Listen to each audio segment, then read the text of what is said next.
Tula didn't cry when Elimu stood by the door with her suitcase in hand. He said, "You know how my mother is. It's just better if you leave for a while." A while? She cooked his meals, folded his dreams, and carried his child. And now, she wasn't good enough to share the same roof, so she moved out, into the one room his mother never thought she'd return to. And that changed everything. Tula didn't fight, didn't argue, and didn't beg. She just stood there, heart heavy, while Elimu told her to leave, because his mother was coming to stay. His words stung like cold rain, but Tula stayed calm. She had always been a woman of quiet strength, not someone who made a scene. So without saying much, she went into the room, folded her clothes, packed her things, and zipped her suitcase. But instead of going to her aunt's house or looking for a new apartment, she made a quiet phone call. It was to an old woman she had once helped years ago, someone most people had forgotten. When the woman picked up, her voice was soft but clear. She said, "The house is still yours, Tula. The room too." Tula didn't need to ask which room. She knew. It was the same room Elimu's mother had left behind many years ago, a room that always smelled like lavender and judgment. That room had once been filled with pride and control, but now it was going to be Tula's space. A space not given out of pity, but one she had quietly earned. So she took her bags and headed there. She walked into the room, opened the windows, and let the light pour in. The lavender scent was still there, but this time it didn't scare her. It felt like a challenge, and she was ready. The house was quiet when Tula arrived. It had been empty for years. This was the same house Elimu's mother had left behind after a big fight in the family. No one really spoke about it anymore, and no one had dared to return. But now, Tula stood at the doorway, holding a small bag and a heart full of quiet courage. This was the place where Elimu's mother once ruled. She had never liked Tula, not even a little. She saw her as someone who didn't belong, someone not good enough for her son. She never hid her dislike, never gave Tula a chance. But now, the woman she pushed away was stepping into the space she left behind. Tula walked in slowly, her eyes moving around the room. It still smelled like lavender. The same old curtains hung on the windows, and dust sat on the furniture like forgotten memories. But Tula didn't feel afraid. She felt ready. She placed her bag on the bed and pulled out a fresh bunch of flowers. With calm hands, she set them down on the nightstand where pictures used to be. Then she took a match, lit a candle, and watched the small flame dance. She opened the windows, letting the air move freely again after all those years. Sunlight touched the floor gently, as if blessing her for returning. As she stood in the middle of the room, Tula took a deep breath. She wasn't the same woman Elimu's mother had looked down on. She wasn't the quiet girl who cooked and cleaned, hoping to be accepted. She had changed. She had grown. And now, she was standing in the very room that once made her feel small, but not anymore. She whispered to herself, "This room used to hold her pride. Now it holds my power." It wasn't just a room anymore. It was a symbol, a sign that things had shifted, that life had come full circle. The woman who was once treated like an outsider was now the one standing tall in the center of everything. She didn't need to fight for it. She didn't need to prove herself with loud words. Her presence alone was enough. Tula didn't just move into a house. She stepped into a legacy, and she wasn't going anywhere. The neighborhood had always been full of gossip. People talked about everything: what you wore, who you married, where you went, and who you didn't greet. And when it came to Tula, they had always found something to whisper about. She was never truly accepted by Elimu's family, and the neighbors knew it. They saw the looks Mama Zoya gave her, the way Elimu stayed quiet, and how Tula always kept her head down. She was the woman who lived in someone else's shadow. That's how they saw her. But everything changed the moment Tula moved into the old house. Not just any part of it, but into Mama Zoya's bedroom. The same room the proud woman once guarded like a throne. Now, it was Tula who opened those windows every morning. Tula who walked in and out of that house like she belonged. Because this time, she truly did. The whispers began the first morning after she moved in. "Did you hear? She's living in Mama Zoya's old room. Wait, that girl, Elimu's girlfriend. No, not girlfriend anymore. She owns it now. That's what I heard. She owns the whole house?" Tula heard them too. Their words drifted through windows, over walls, around corners. But this time, she didn't shrink. She didn't rush to explain or clear anything up. She didn't say a word to stop the rumors. Instead, she let the stories grow, let the gossip roll through the streets like wind, because for the first time, it was helping her. She walked past the fruit sellers with her shoulders back. She greeted the elders in the compound with a calm voice. She went to the market wearing simple clothes, but walked like someone who had everything she needed. Her silence wasn't fear anymore, it was strength. The same people who once looked at her with pity were now watching her with curiosity, and maybe even respect. The rumors only got louder, but so did the look in her eyes. Every step she took in that old neighborhood sent a message. I'm not who I used to be. And people noticed. The woman they once whispered about for being too quiet, too soft, or not fit for the family had become the center of attention, but this time on her own terms. She didn't need to prove anything. She didn't need to say, "This house is mine." The gossip did the talking, and with every rumor that spread, her presence grew stronger. Tula, the girl who used to walk with her eyes down, now walked like the streets were hers. And truly, they were beginning to be. One quiet afternoon, Tula was cleaning the old bedroom. She didn't mind the dust or the silence. In fact, she found peace in the stillness of the house. As she wiped down the wooden drawers and opened old cabinets, something unusual caught her eye. In one of the bottom drawers, tucked beneath some old books and papers, there was a small brown envelope. It looked old, like it had been forgotten for years.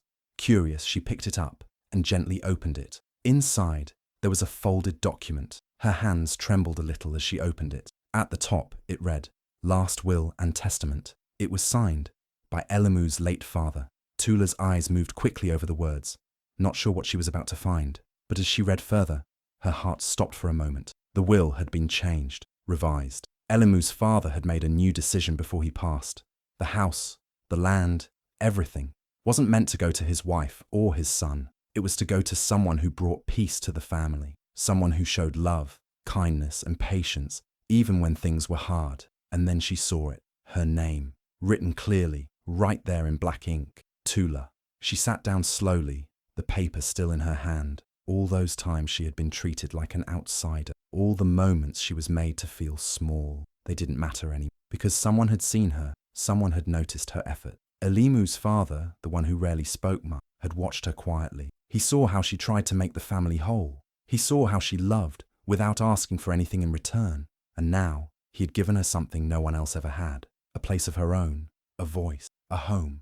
Elimu and his mother never bothered to look through these drawers. They never thought anything important could be hidden there. Maybe because they were so sure the house belonged to them. They were too busy claiming space with pride to realize someone had already made a quiet, powerful decision. Tula held the will close to her chest, not to show off, not to use as revenge, but because it proved she wasn't invisible. She had been chosen. She didn't have to argue anymore. She didn't have to prove her worth to anyone. The truth had already been written years ago, and now it had finally been found. Her name was on the line, Tula.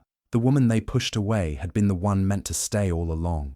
3 weeks passed, and the house had begun to feel like home to Tula. She had cleaned every corner, placed fresh curtains, and brought life back into a place that once held only silence. The neighbors greeted her differently now, and peace had finally started to settle in her heart. But one morning, as she watered the small flowers by the window, she heard a car door slam outside. Her hands paused. She knew that sound. She walked calmly to the front door and looked through the curtain. Elimu was back. He stood in front of the gate, looking around like he was in the wrong place. His face showed confusion and then anger. He tried the gate. It didn't open. He knocked loudly, calling her name. "Tula, open the door!" he shouted. She didn't rush. She walked to the gate slowly, with the same calm that had kept her steady through everything. When she opened it just enough to face him, he pushed forward, but the new lock stopped him. "What's going on?" he asked. "Why is the lock changed?" Tula looked at him without blinking. He looked thinner, tired, maybe even a little ashamed, but his voice was still filled with the old pride. "This is still my family home," he said, trying to sound firm. Tula didn't raise her voice. She didn't cry. She simply stepped back, holding a piece of paper in her hand. It was the will. She had kept it safe, knowing a day like this would come. "No," she replied softly, holding the paper out so he could see it. "This is the home that chose me when you didn't." Elimu stared at the paper, not speaking. The words hit him harder than he expected. She didn't need to say more. The truth was already there, in ink, in action, in her calm voice that held more power than all his shouting. He looked around the yard. It was cleaner now. The house looked brighter. Even the flowers seemed to bloom stronger. And he realized something. She hadn't just taken over the house. She had transformed it. She had claimed it, not with force, but with love and purpose. The same love he had thrown away. Tula didn't wait for more questions. She gently closed the gate and walked back inside. No drama, no insults, just peace. Elimu stood outside, frozen. The woman he once asked to leave was now the woman standing tall behind doors he could no longer open. The news spread fast. Mama Zoya was coming back. People whispered about it at the market, on the streets, even outside the house. Everyone expected a scene. After all, this was the house she once ruled, the house where she made all the rules. And now she was returning, not for a visit, but to take back what she believed was hers. She arrived just as the sun began to set, stepping out of the car dressed in her finest clothes, her perfume filling the air before she even reached the gate. Her eyes scanned the house with a mix of pride and anger. She walked straight to the front door, pulled out her old keys and tried to unlock it. But the lock didn't turn. She tried again, harder this time. Still nothing. Tula opened the door slowly from the inside. She didn't look scared. She didn't look angry. She just stood there, calm, steady, unshaken. Mama Zoya stepped back in surprise, her nose in the air, trying to keep her pride intact. "What's going on here?" Mama Zoya asked sharply. "Why are the locks changed?" Tula didn't answer with attitude or loud words. She simply held out a paper, the copy of the will she had found. Mama Zoya took it, her eyes moving quickly across the words. Her face changed. She was reading her late husband's wishes. Not hers, not her son's, but his. The house had been left to Tula, the woman she never accepted, the woman she once pushed out. Tula spoke gently, but her voice was firm. "I'm not here to fight," she said. "I'm here to live in what I've earned." There was silence. Mama Zoya opened her mouth to say something, but no words came. The woman standing in front of her wasn't the same soft girl who once tried to win her approval. This was a woman who had been tested and had come out stronger. She hadn't taken the house by force. She had earned it, with kindness, with patience, and with the truth. For the first time, Mama Zoya had no control, no room to argue, no power to push her out. She stood there holding a paper that reminded her of everything she had lost, not just the house, but the respect of the one person who had truly deserved it all along. Tula didn't close the door on her face. She simply stepped back and let the silence speak. Mama Zoya turned and walked away slowly, her perfume lingering behind. But her pride, her throne, and her old power stayed right there at the doorstep. Tula could have used the house to prove a point. She could have shouted to the world that she won, that the house was now hers. But that was never her heart. Instead of turning the house into a place of bitterness or revenge, she turned it into something beautiful, a quiet, warm space filled with peace. The walls that once held tension and harsh words slowly began to feel soft again. She started by cleaning every room with care. Then she painted the walls in light colors and filled the shelves with books.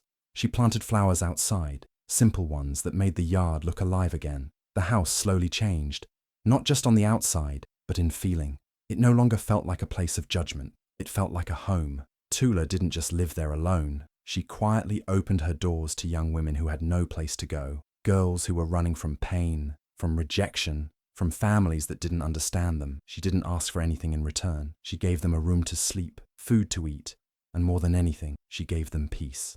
In the evenings, she cooked meals not only for herself, but for her neighbors.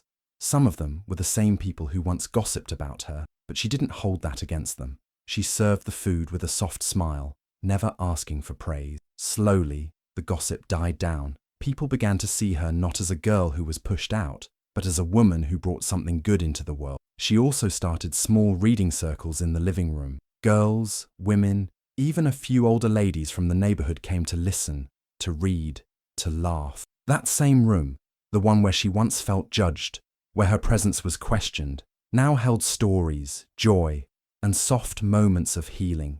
But while she rebuilt the house, she didn't rebuild the broken relationships. She didn't call Elimu. She didn't try to fix things with Mama Zoya. Some bridges, she believed, didn't need to be crossed again. She wasn't angry. She was just done. Her focus was now on something greater, creating a home where others could find what she had once needed, a safe place, a new beginning.